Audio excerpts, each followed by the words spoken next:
Let me reframe location for rental property specifically.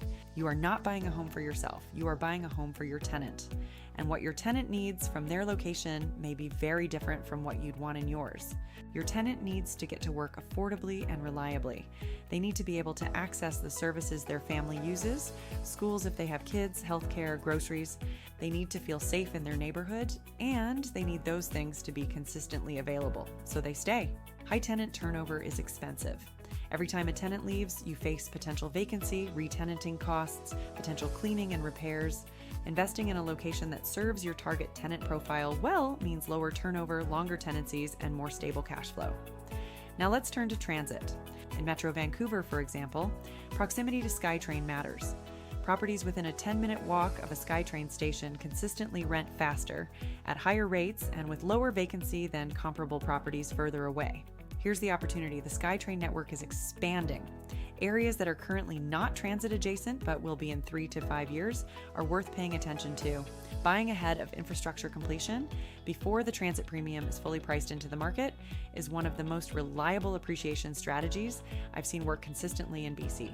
You can look at the official community plans of the cities you want to invest in, which are typically 10-year forecasts to see what's planned for the coming years. You can also use TransLink maps to look at planned extensions. Think about what those areas will look like when the transit comes online. Next, let's talk about school districts. If your target tenant profile is families and a 2 or 3 bedroom property often attracts families, school district quality matters to your tenant. Families move and stay for good schools. Typically, a property in a sought-after school district has a much stronger tenant retention. BC school information is publicly available, so be sure to look it up for any area you're seriously considering. Next, consider where this neighborhood is headed. Indicators that a neighborhood is on the way up.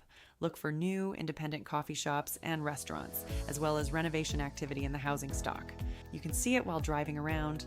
Also look for new businesses moving into previously vacant commercial spaces and young professionals and artists starting to show up. Now for indicators that a neighborhood may be declining. Look for increasing commercial vacancy, lack of investment in local infrastructure, major employer closures, and population outflow. Getting into a neighborhood in the early stages of improvement before the transition is complete and fully priced in means buying at a lower price point and riding the appreciation wave. But you need to be right about the trajectory, which requires actual research and ground-level observation, not just wishful thinking. Drive the neighborhood to get a sense of what's going on, walk a few blocks, and visit at different times of day, mornings, evenings, and weekends. Look at the kinds of businesses that are operating. Talk to people if you can, and look at the condition of properties around your prospective investment. No database, algorithm, or street view substitute replaces actually being there. The ground level intelligence you get from showing up is invaluable.